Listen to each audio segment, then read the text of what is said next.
Hello friends, welcome to my channel Kayu fashion. இன்றைக்கி வீடியோவில் பூனம் சாரியில் வந்து நம்ம எப்படி அனார்கலி லாங் கவுன் தைக்கலாம் அப்படின்றத பார்க்கலாம் பெரியவங்களுக்கு. இப்போ இந்த சாரீ தான் நம்ம எடுத்திருக்கோம். அழகாக எல்லோ கலரில் சூப்பராக இருக்குது. இதுக்கு பார்த்திங்கன்னா இந்த ப்ளவுஸ் வந்து இந்த மாதிரி ப்ளெயினாக இருக்குது. டோட்டலாக 6 மீட்ரு வருது. 1 மீட்ரு வந்து டாப்புக்கும் 1.25 மீட்ரு வந்து துப்பட்டா கேட்டிருக்காங்க. ஷால் அதுக்கு வந்து 1.25 மீட்ரு அந்த ப்ளெயின் பார்ட் இருக்குல்ல, ப்ளவுஸ் பார்ட் அந்த சைடில் வந்து எடுத்துக்கிட்டு, அதுக்கப்புறம் ஒரு 1/2 மீட்ரு கைக்கும் பேலன்ஸ் 3 மீட்ரு என்னமோ இருக்குது. அதை வந்து கீழே ஸ்கர்ட் பாட்டுக்கு, அப்புறம் ஒரு பெல்ட்டுக்கு, அவ்வளோதான், சரியாக போச்சு. இப்போ நம்ம எப்படி கட் பண்ணி தைக்கிறதுன்றதை பார்க்கலாம். இப்போ ஷோல்டர் அளவு வந்து 7.25, அதில் வந்து கழுத்து அகலம் மட்டும் 2.25, ஆம்ஹோல் உயரம் வந்து 6.25, ஆம்ஹோல் வந்து 9.25, அப்புறம் பாடி அளவு வந்து 22, 44 சைஸ். இது கீழே இடுப்பு அளவு வந்து 36, ஸோ 18 எடுத்துக்கலாம். இப்போ இந்த மாதிரி அழகாக வெட்டிட்டு நம்ம நெக்கு எந்த டிசைன் வேணால் வச்சுக்கலாம். இப்போது நான் பேக் பார்ட் தைக்கிறேன், ரவுண்ட் நெக்கு. நம்ம கேன்வாஸ் வச்சோம் நம்ம ரவுண்ட் நெக்கை தைச்சிக்கலாம். நான் வந்து கிளாத் மட்டும் வச்சு ஃபஸ்ட்டு வந்து கீழே அந்த கிளாத் வச்சுட்டு, அதுக்கு மேலே வந்து இந்த பூனம் சாரீ கிளாத் வச்சுட்டு, அதுக்கு மேலே லைனிங் வச்சு நம்ம அப்படியே அந்த ரவுண்ட் நெக் மேலேயே தைச்சிக்கிட்டு வந்துட்டு கட் பண்ணிவிட்டு திருப்பிட்டோன்னா உங்களுக்கு நல்லா ஸ்டிஃபாக ரெடி ஆகிடும்.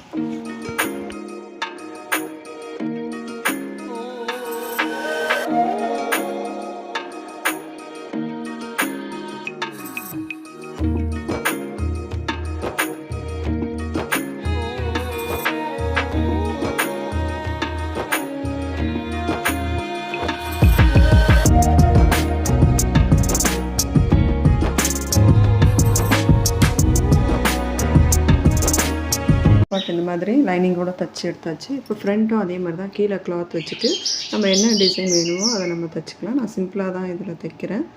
தைச்சிட்டு இதுவும் அதே மாதிரி கட் பண்ணி லைனிங்கோடு அட்டாச் பண்ணிக்கணும். இப்போ கேன்வஸ் வச்சு நம்ம தைக்கலாம். நான் கிளாத் மட்டும் கீழே வச்சு நான் தைச்சிக்கிறேன். அதுவே உங்களுக்கு நல்லா ஸ்டிஃபாக இருக்கும்.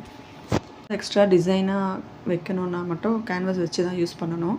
இது நம்ம சிம்பிளாக கர்வாக வரைகிறதுனால நம்மளுக்கு ஈஸியாக கிளாத்லேயே பண்ணிடலாம்.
ரெடி ஆயிடுச்சு. இப்போ நம்ம கை தைச்சிக்கலாம். கை டேரெக்டாக அந்த இந்த கிளாத்லேயே வந்து 20 இன்ச் வச்சுக்கிறேன். அப்புறம் கொஞ்சம் கேதரிங்காக ஒரு 7 இன்ச்சு வரைக்கும் நான் வந்து கேதரிங் வச்சுக்கிறேன். நம்ம நிறைய எக்ஸ்ட்ரா கூட வச்சுக்கலாம். எனக்கு பீஸ் கம்மியாக இருக்கிறதுனால நான் ஒரு 7-8 இன்ச்சுக்கு மட்டும் நான் எடுத்துக்கிறேன். எடுத்து நம்ம அதை கேதரிங் ஜாயின் பண்ணி வச்சுக்கணும். லைனிங் வந்து நான் மேலே ஒரு 5 இன்ச்சு வரைக்கும் நான் லைனிங் வந்து கைக்கு அட்டாச் பண்ணி வச்சுட்டேன். இப்போ ஸ்கர்ட் எப்படி தைக்கிறதுன்னு பார்க்கலாம். ஸ்கர்ட்டு நார்மலாக நம்ம ஃப்ளீட் வைக்கிற மாதிரி வச்சுக்கிட்டே வரணும். நம்ம இடுப்பளவு எவ்வளோன்னு நம்ம மெஷர் பண்ணிக்கணும்.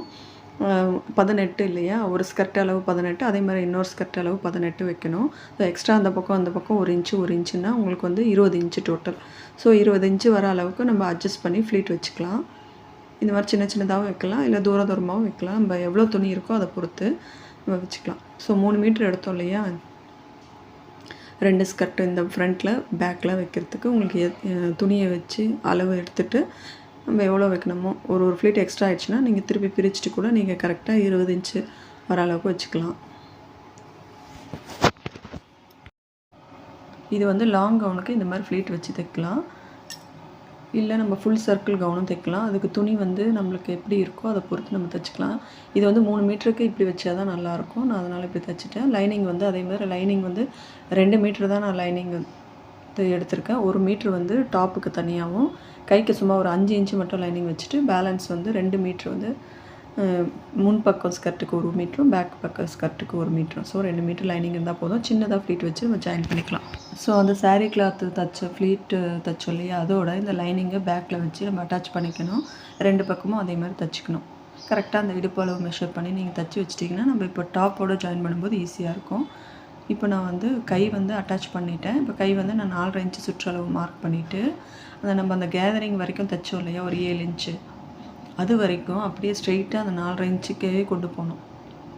ஸோ அது உங்களுக்கு வந்து டைட்டாக வரும். அதுக்கப்புறம் நீங்கள் எப்போ மாதிரி நம்ம கை தைக்கிற மாதிரி தைச்சிட்டு ஹார்மோல் மார்க் பண்ணி தைச்சிட்டு நீங்கள் டாப்புக்கு கொண்டு போயிடணும். நம்ம நார்மலாக இந்த கேதரிங் பேண்ட் தைப்போம் இல்லையா, ஒரு 10 இன்ச்சு விழும் இல்லையா கீழே, அந்த சுருக்கமாக இருக்கிறதுக்காக. ஸோ அந்த மாதிரி இது கைக்கும் அழகாக உங்களுக்கு இந்த பக்கம் டைட்டாக இருக்கும். எக்ஸ்ட்ரா கிளாத் இருந்தால் இன்னும் ஒரு 10 இன்ச்சு கூட வைக்கலாம்.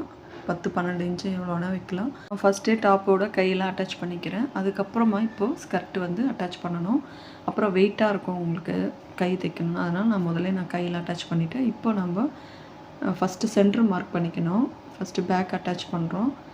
2த்துக்குமே சென்ட்ரு மார்க் பண்ணிட்டு அதே மாதிரி இந்த ஸ்கர்ட்டுக்கும் சென்ட்ரு மார்க் பண்ணிவிட்டு அங்கே ஒரு குண்டு ஊசி சின்னதாக குத்திக்கோங்க. ஸோ அதுலேருந்து நீங்கள் வந்து இந்த பக்கம் எவ்வளோ வருதோ அதை பார்த்து நீங்கள் தைச்சிக்கோங்க. ஸோ அப்படி இப்படி ஒரு ஃப்ளீட் குறையுது, அப்படி இல்லை அதிகமாக இருக்குன்னு நீங்கள் அட்ஜஸ்ட் பண்ணிவிட்டு நீங்கள் தைச்சிக்கணும். ஒரு 1/2 இன்ச்சுக்கு அப்படியே நீங்கள் மெதுவாக தையல் போட்டுக்கிட்டே வரணும். கீழே இது பூனம் சாரின்றதுனால உங்களுக்கு ஃப்ளீட் அப்படி இப்படி மாறும். ஸோ பொறுமையாக பார்த்து தைக்கணும். டபுள் தையல் போட்டுக்கணும்.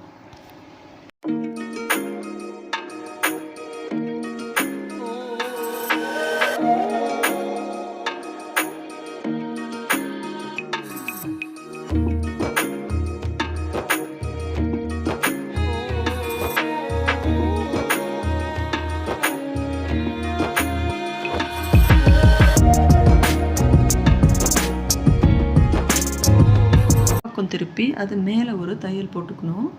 அதுவும் நம்ம பார்த்து பொறுமையாக போடணும். இந்த ஃப்ளீட் எல்லாம் வந்து கரெக்டாக வர மாதிரி போட்டுக்கணும். அது போட்டு முடிச்சுட்டு இப்போ 2 பக்கமாக நான் தைச்சிட்டேன்.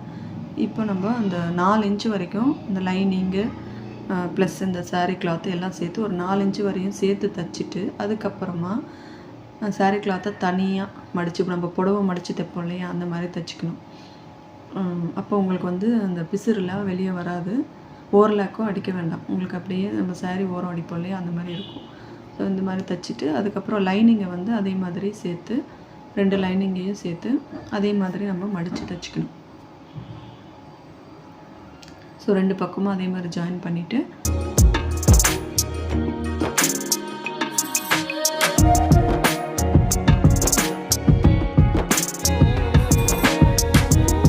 இப்போ சூப்பரான yellow colour floral long gown ready ஆகிடுச்சு. ஓகே ஃப்ரெண்ட்ஸ், இதோட இந்த வீடியோ முடியுது. லைக் பண்ணுங்கள், ஷேர் பண்ணுங்கள், சப்ஸ்கிரைப் பண்ணுங்கள். தேங்க்யூ.